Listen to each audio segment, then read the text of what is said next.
أعوذ بالله من الشيطان الرجيم بسم الله الرحمن الرحيم يا أيها الذين آمنوا كتب عليكم الصيام اے ایمان والو تم پر روزے لکھ دیے گئے، فرض کر دیے گئے، کما کتب علی الذین من قبلکم جیسے روزے لکھ دیے گئے تھے ان لوگوں پر جو تم سے پہلے تھے، لعلکم تتقون تاکہ تم پرہیزگار بن جاؤ، ایاما معدودات گنتی کے چند دن ہیں،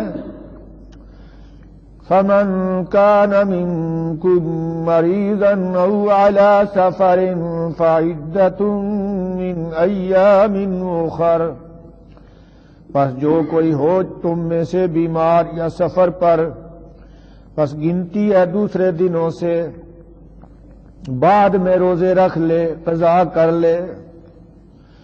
وعلى الذين يطيقونه فدية طعام مسكين اور ان لوگوں پر جو روزہ رکھنے کی طاقت نہیں رکھتے ان پر فدیہ ہے ایک مسکین کے کھانے کا۔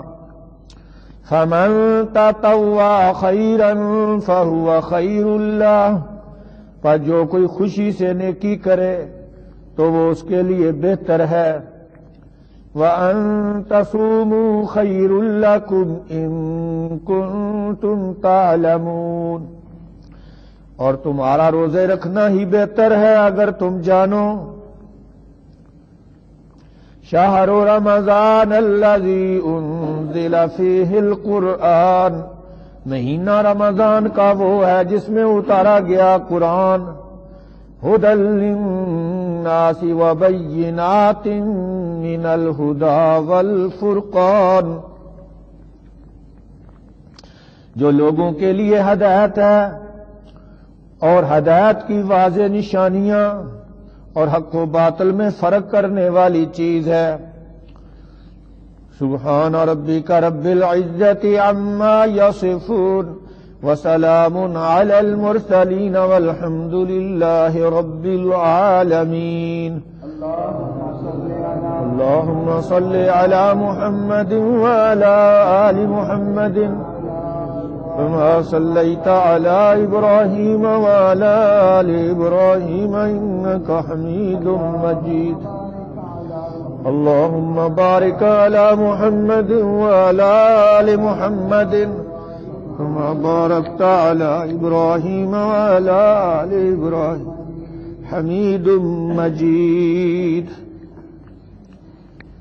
آج نومبر کی 14 تاریخ ہے سن 2009 اور آج کے سبق میں ہم نے سورہ بقرہ کی آیت نمبر 183، 184 اور 185 کا بھی کچھ حصہ پڑھا ہے۔ امور مصلحہ کا بیان ہو رہا ہے، نیکی کے کام۔ پیچھے بھی اللہ پاک نے نیکی کے کئی کام بیان کیے ہیں، اب مزید روزے رکھنے کا حکم ہو رہا ہے، کیونکہ روزہ بھی بڑی نیکیوں میں سے ایک نیکی ہے، بلکہ اسلام کے بنیادی 5 رکنوں میں ایک رکن کیا ہے؟ رمضان کے روزے رکھنا۔ اور خطاب کیا اے ایمان والو، یعنی تمہارے اندر اگر ایمان ہے تو اس کا اثر یہ ہونا چاہیے کہ تم روزے رکھو، روزے رکھ کے ثابت کرو کہ تمہارے اندر ایمان ہے۔ ایماندار ہونے کا ثبوت دو روزے رکھ کر، ایماندار ہونے کا ثبوت دو روزے رکھ کر۔ فرمایا یہ روزے تمہارے ذمے لکھ دیے گئے ہیں، یعنی لازمی ہیں، ضروری ہیں، فرض ہیں۔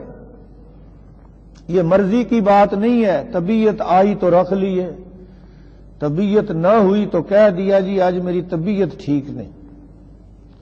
یہ تو فرض ہیں، جو فرض کو چھوڑے گا بغیر شرعی عذر کے وہ دوزخ جائے گا۔ حدیث میں آیا ہے ایک روزہ جس نے چھوڑ دیا شرعی عذر کے بغیر تو ہمیشہ روزے رکھتا رہے پھر بھی اس روزے کا بدل نہیں ہو سکتے۔ تو اس سے ہمیں اس کی اہمیت کو سمجھ لینا چاہیے۔ اور روزے کا مقصد یہ ہے کہ ہمارے اندر تقوی پیدا ہو جائے، پرہیزگاری آ جائے، گناہوں سے بچنے کا جذبہ پیدا ہو جائے، نفس کو قابو رکھ سکیں۔ صوم کا لفظی معنی بھی رکنا ہے، یعنی نفس کو لگام دینا، قابو میں رکھنا اپنے آپ کو۔ اور اصطلاح میں روزے سے مراد ہے سحری کے وقت سے لے کر غروب آفتاب تک کھانے پینے سے اپنے آپ کو روکنا اور جنسی تعلقات سے بھی اپنے آپ کو بچانا۔ اور ترغیب دینے کے لیے اللہ پاک نے ارشاد فرمایا کہ تم سے پہلی امتوں پر بھی روزے فرض تھے۔ جیسے ہم بھی کسی کو ترغیب دینی ہو، مثلا اپنے بیٹے کو ہی ترغیب دینی ہو کہ جلدی اٹھے اور پڑھے، تو ہم کہتے ہیں ساری دنیا دے بچے اٹھ کے تے پڑھ رہے ہیں تو ستا پہ۔ تو یہ ترغیب دینے کا انداز ہے۔ اللہ ترغیب دے رہے ہیں کہ ساری امتوں پر روزے فرض تھے، البتہ ان کی ترتیب مختلف تھی۔ مثلا اکثر امتوں پر ایام بیض کے روزے فرض تھے، یعنی 3 روشن راتوں کے روزے، 3 روشن دنوں کے روزے جن میں چاند روشن ہوتا ہے، یعنی 13ویں 14ویں 15ویں۔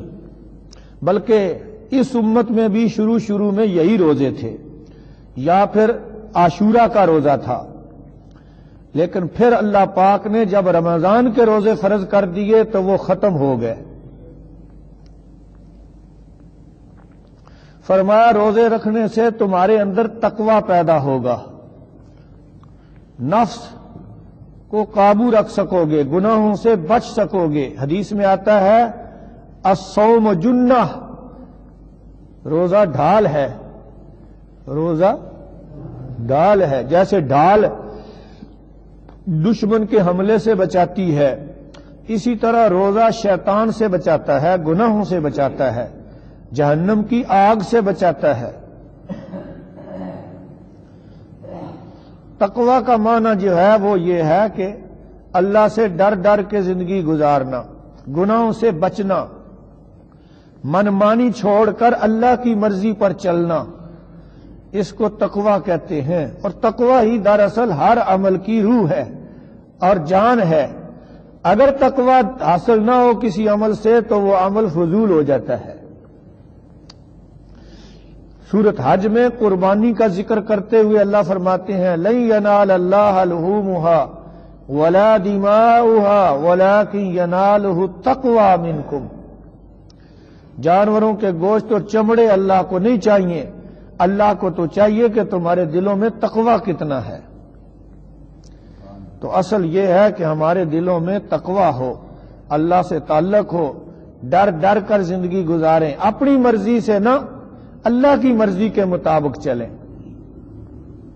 مزید ترغیب دینے کے لیے فرمایا کہ رمضان کے روزے صرف چند دن ہیں۔ کتنے دن ہیں؟ ظاہر ہے سال پورے کے مقابلے میں روزے گنتی کے دن ہیں، ادھر شروع ہوئے ادھر ختم ہو جاتے ہیں۔ رمضان کا مہینہ گنتی کے دن ہے، 29 دن یا 30 دن۔ رمضان کے کتنے دن ہوتے ہیں؟ 29 یا 30۔ پھر اللہ نے فرمایا رعایت بھی حاصل ہے، شرعی رعایت۔ شرعی رعایت یہ ہے کہ جو بیمار ہو یا سفر پر ہو تو وہ چھوٹے ہوئے روزے بعد میں رکھ لے، یہ شرعی رعایت ہے۔ لیکن مریض کی تشریح یہ کی گئی ہے کہ ایسا بیمار جس کے مر جانے کا ڈر ہو یا اس کے بیماری کے بڑھ جانے کا اندیشہ ہو تو صرف اس کو یہ رعایت حاصل ہے، ہر مریض کو نہیں۔ بعض لوگ ایسے ہی مریض بن جاتے ہیں، دنیا کے سارے کام کاج ٹھیک طریقے سے کرتے ہیں، لیکن روزے رکھنے کے لیے کیا ہو جاتے ہیں؟ بیمار۔ تو یہ خود ساختہ عذر ہے۔ یا یہ بہانہ کر لینا جی گرمی سخت ہے، میں مزدور پیشہ آدمی ہوں، مزدوری نہیں کر سکتا، اگر روزہ رکھ لوں تو یہ عذر شرعی ہے یا غیر شرعی ہے؟ یہ غیر شرعی عذر ہے، یہ کوئی عذر نہیں۔ سفر سے مراد بھی خاص سفر ہے جس کو شرعی سفر کہتے ہیں، اور شرعی سفر کا ذکر جو آیا ہے وہ ہے 3 منزل سفر، اور وہ بنتا ہے 48 میل۔ کتنے میل؟ 48 میل، جو کلومیٹر تقریباً 80 بنتا ہے۔ تو لہذا چھوٹے سفر میں روزہ نہیں چھوڑا جا سکتا، اور لمبے سفر میں بھی اگر روزہ رکھ سکے تو اچھا ہے۔ بہرحال بعد میں رکھنے کے لیے کہا گیا ہے۔ بیمار جو روزہ نہیں رکھ سکتا، مسافر جو روزہ نہیں رکھ سکتا، وہ بعد میں روزے رکھ لے۔ چھوٹے ہوئے روزے بعد میں رکھنے ہیں۔ اسی طرح عورتیں بھی کچھ دنوں میں روزے نہیں رکھ سکتی جب وہ ناپاک ہو جاتی ہیں۔ جب عورتیں ناپاک ہو جاتی ہیں تو روزہ رکھ سکتی ہیں؟ نہ روزہ رکھ سکتی ہیں، نہ نماز پڑھ سکتی ہیں۔ نماز تو بالکل معاف ہے، لیکن روزے بعد میں قضا کرنے ہوتے ہیں۔ لیکن ہم نے تو وقت گزارنا ہے نا، اہمیت ہی کوئی نہیں اللہ کے حکموں کی، بعد میں بھول ہی جاتے ہیں۔ آپ جا کر اپنی عورتوں سے پوچھ لینا کہ چھوٹے ہوئے روزے رکھے، تو شاید ہی کوئی ایسی ہو عورت جس نے سارے رکھ لیے ہوئے ہیں، کوئی اس کے ذمے نہیں، کوئی نہیں رکھنا ہی کوئی نہیں۔ نہ گھر والے پوچھتے ہیں، روٹی کا پوچھتے ہیں کپڑے دھوئے ہیں یا نہیں دھوئے، لیکن یہ نہیں پوچھتے کہ روزے بھی رکھے ہیں یا پوچھا ہے کبھی آپ میں سے کسی نے؟ کہتے نہیں۔ تو پوچھنا چاہیے نا، ذمہ داری ہے ہماری، کیونکہ مرد عورتوں کے سرپرست ہیں، اور الرجال قوامون علی النساء۔ اللہ پاک فرماتے ہیں مرد عورتوں کے سرپرست ہیں، تو سرپرست کی ذمہ داری ہے کہ اپنے ماتحت سے پوچھے، اپنے خاندان والوں سے پوچھے کہ تم کیا کر رہے ہو، نماز پڑھی ہے یا نہیں پڑھی، قضا کر لے ہیں روزے یا نہیں کیے۔ بیماروں کے روزے بھی اسی طرح رہ جاتے ہیں، کوئی نہیں بعد میں رکھتا۔ مسافروں کے بھی روزے وقتی رعایت لے لیتے ہیں، بعد میں کوئی نہیں رکھتے، تو ان کے ذمے فرض رہ گیا۔ تو اس کی فکر کرنی چاہیے کہ نہیں کرنی چاہیے؟ آج جا کر پوچھو جن بیویوں کے روزے رہتے ہیں وہ رکھ لیں، بیماری میں جس کے روزے رہے ہیں وہ ان کی قضا کریں۔ آگے فرمایا کہ جو لوگ روزے رکھ ہی نہیں سکتے، یعنی دائمی بیمار ہیں یا بالکل بوڑھے ضعیف ہیں، 100 عمر ہو گئی ہے، 100 سال عمر ہو گئی ہے، روزے رکھ ہی نہیں سکتے، تو ایسے دائمی مریض اور ضعیف ایک روزے کے بدلے مسکین کو فدیہ دیں، یعنی اس کو روزہ رکھوائیں، سحری افطاری کرائیں، یا ویسے کسی غریب کو اس کے پیسے دے دیں، یعنی 2 کلو آٹے کے پیسے دے دیں، پھر بھی ادا ہو جائے گا فدیہ۔ اور فرمایا روزے رکھنا ہی اچھا ہے، جو خوشی سے نیکی کرے گا تو اس کے لیے بہتر ہے، روزے رکھنا ہی تمہارے لیے اچھا ہے اگر تم جانو تو۔ پھر فرمایا کہ وہ گنتی کے دن جو اوپر آیا تھا ذکر، ایام معدودات، روزے کتنے ہیں؟ گنتی کے دن۔ اب ان گنتی کے دنوں کی وضاحت اللہ نے خود کر دی کہ وہ رمضان کا مہینہ ہے۔ وہ کیا ہے؟ رمضان کا مہینہ ہے۔ رمضان ہی میں روزے رکھنے پڑیں گے، چاہے گرمیوں میں آئے یا سردیوں میں آئے۔ یہ نہیں کہ رمضان گرمیوں میں آئے تو آپ سردیوں میں رکھ لیں اس کے بدلے روزے، یہ نہیں ہو سکتا، رمضان میں ہی رکھنے ہیں۔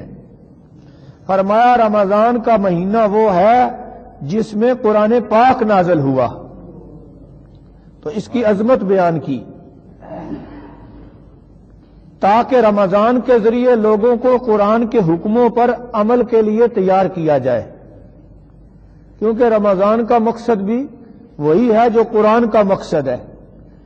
پورے قرآن میں کچھ احکامات ہیں کہ یہ کام کرو یہ نہ کرو، تو رمضان میں بھی یہی پابندی ہے کہ دن کو نہیں کھانا پینا، رات کو کھانا پینا ہے۔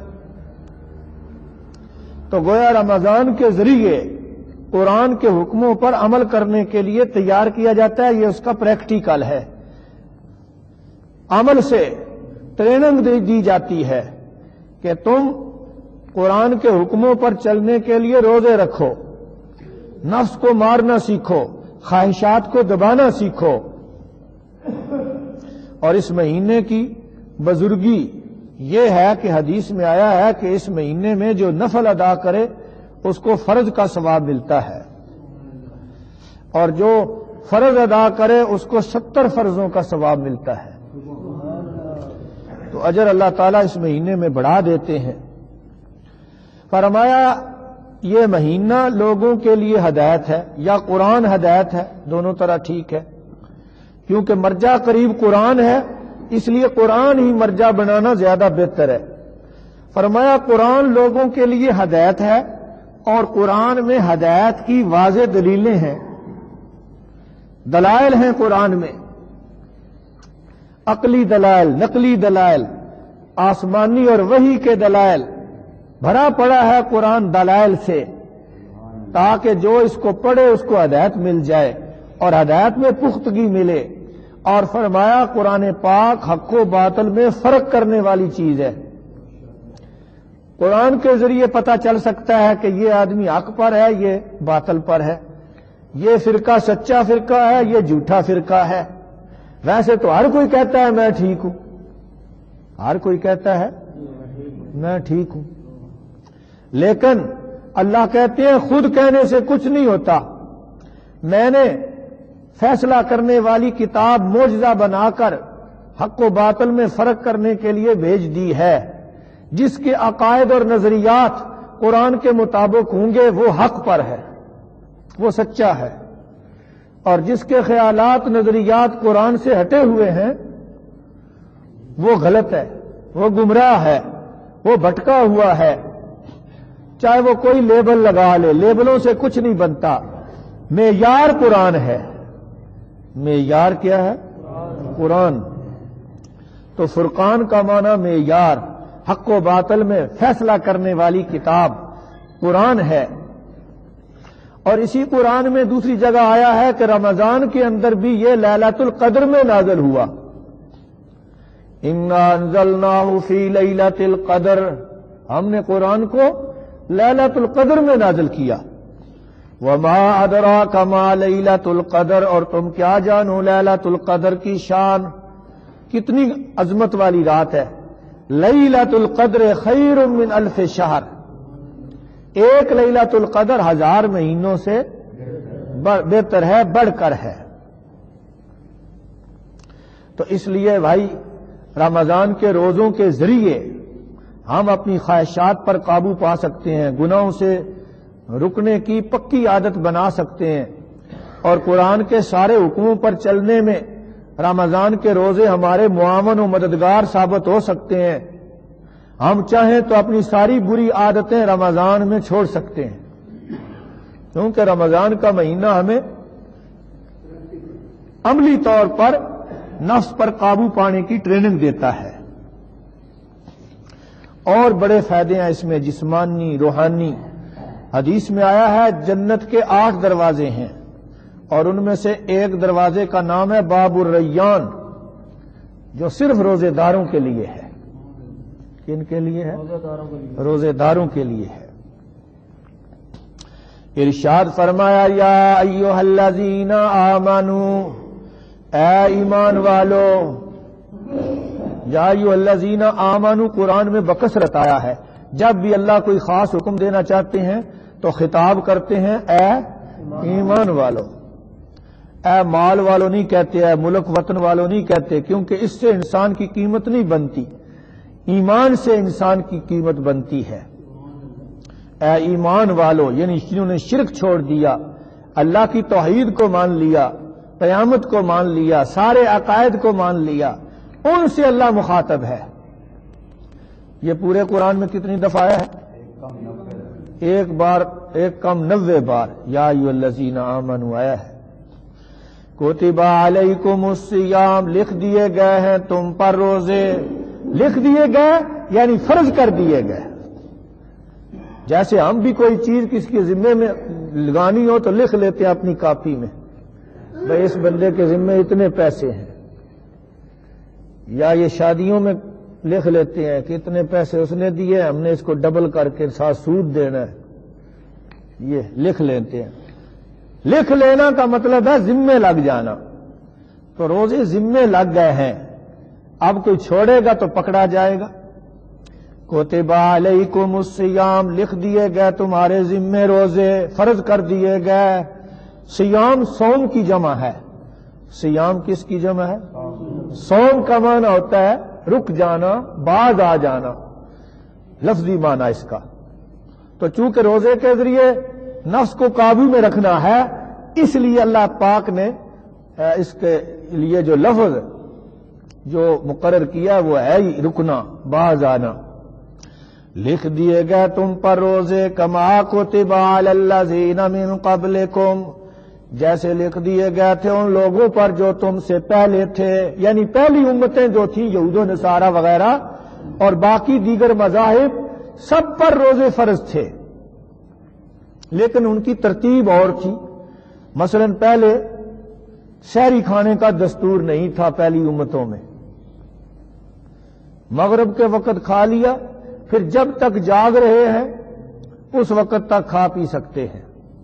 سو گئے تو کھانا پینا بند، سو گئے تو کھانا پینا بند، بیویوں کے قریب جانا بند۔ لیکن ہمارے نبی پاک صلی اللہ علیہ وسلم کی شریعت میں آسانی پیدا کی گئی، فرمایا کہ سحری کے وقت کھا پی سکتے ہو، لیکن سحری کھانا شرط کوئی نہیں ہے۔ بعض لوگ اس لیے روزہ نہیں رکھتے، جی میری آج سحری رہ گئی ہے، جاگ نہیں ہے، تو روزے ہی نہیں رکھتے۔ اگر کوئی آدمی کسی وجہ سے سحری نہ کھا سکے تو اس کا روزہ صحیح ہو جائے گا کہ نہیں؟ صحیح ہو جائے گا، لیکن یہاں تو خود مسئلے گھڑ لیتے ہیں، جاگ نہیں آئی جی روزہ کو نہیں رکھا، تو یہ غلط عذر ہے، یہ شرعی عذر نہیں۔ البتہ حضور فرماتے ہیں تسحروا فإن فی السحور برکہ، سحری کھایا کرو، سحری کھانے میں برکت ہے، سحری کھانے میں برکت ہے، کھانی چاہیے، جان بوجھ کر نہ چھوڑے، لیکن اگر غفلت سے رہ جائے، نیند میں رہ جائے، یا دوران سفر کوئی چیز نہیں مل سکی رہ گئی تو کوئی بات نہیں، روزہ ہو جائے گا۔ فرمایا لعلکم تتقون، تاکہ تم متقی بن جاؤ، یعنی روزے کا مقصد بتا دیا کہ تقوی ہے، پرہیزگاری ہے۔ پرہیزگاری کیا ہوتی ہے؟ گناہوں سے بچنا، اللہ سے ڈر ڈر کے زندگی گزارنا۔ تو روزہ ہمیں بچاتا ہے اللہ کی نافرمانیوں سے، گناہوں سے، شیطان کے حملوں سے۔ ایک حدیث میں آتا ہے نبی کریم صلی اللہ علیہ وسلم نے فرمایا نوجوانوں نکاح کرو، اور اگر تمہیں نکاح ابھی میسر نہیں تو نفلی روزے رکھو۔ جو تم میں سے نکاح کی طاقت نہیں رکھتا وہ کیا کرے؟ روزے رکھے۔ فرمایا اس سے نفس اس کے قابو میں رہے گا، کیونکہ روزے رکھنے سے نفس قابو میں رہتا ہے، پھر آدمی بچ سکتا ہے زناکاریوں اور بدکاریوں سے۔ یہ علاج بتایا تھا اللہ کے رسول نے صلی اللہ علیہ وسلم۔ حاجی صاحب نے جگا دو۔ ایام معدودات، دن ہیں گنتی کے، یعنی سال کے مقابلے میں تھوڑے سے دن ہیں۔ سارا سال تمہیں کھانے پینے کی اجازت دی، تو اب روزوں کے دنوں میں پابندی کر کے دکھاؤ۔ فمن کان منکم مریضا، آگے رعایت، پر جو کوئی ہے تم میں بیمار، بیمار سے مراد ہر مریض نہیں، وہ مریض جس کی مر جانے کا ڈر ہو یا بیماری کے بڑھ جانے کا اندیشہ ہو، او علی سفر، یا سفر پر ہو یعنی شرعی سفر پر ہو، فعدۃ من ایام اخر، پس گنتی ہے دوسرے دنوں سے، یعنی چھوٹے ہوئے روزے بعد میں رکھ لے، چھوٹے ہوئے روزے بعد میں رکھ لے، قضا کرے لازمی۔ وعلی الذین یطیقونہ، اور ان لوگوں پر جو اس روزے کی طاقت نہیں رکھتے، واضح ہو یطیقونہ کے کی تفسیر تین طرح سے کی گئی ہے۔ ایک تو یہی جو میں نے بتایا کہ اس میں جو باب افعال کا حمزہ ہے وہ سلب ماخذ کے لیے ہے، کہ جو روزے کی طاقت نہیں رکھتے، ضعیف، بوڑھے، بیمار، دائمی بیمار، تو وہ روزے کے بدلے کیا کرے؟ فدیۃ طعام مسکین، ایک مسکین کو کھانے کا فدیہ دیں، یعنی 2 کلو آٹے کی قیمت دے دیں کسی غریب کو، یا اس کو سحری افطاری کرا دیں تو بدلہ ہو جائے گا، فدیہ ہو جائے گا۔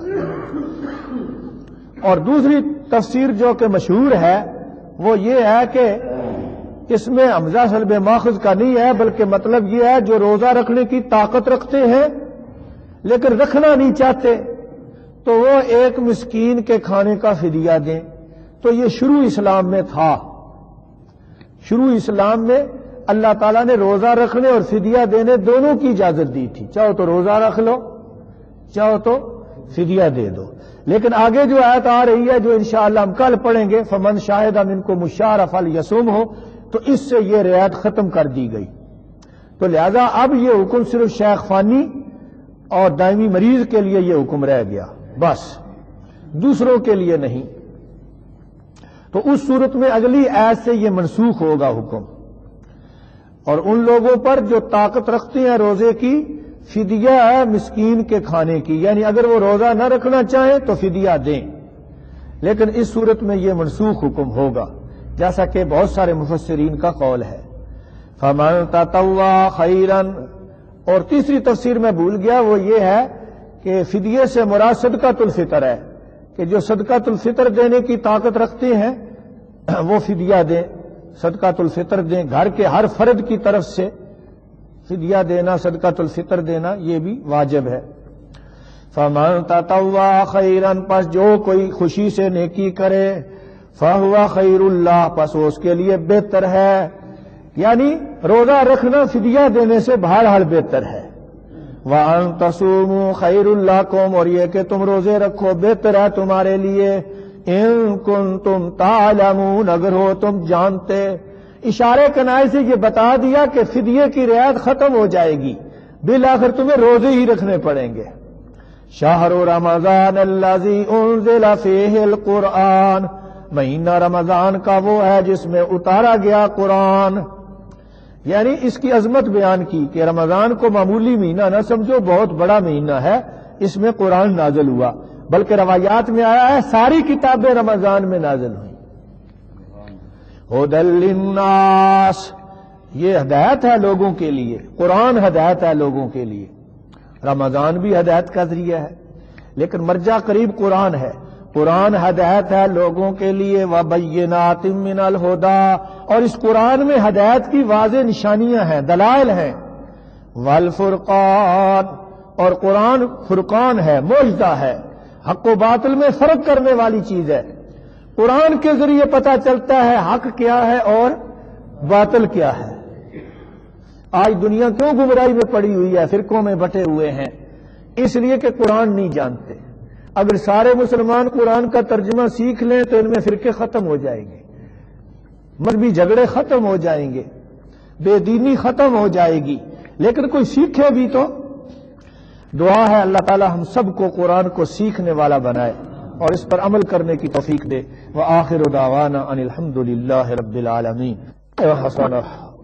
وفي الآخرة ربنا اغفر لنا ولإخواننا الذين سبقونا بالإيمان ولا تجعل في قلوبنا غلا للذين آمنوا ربنا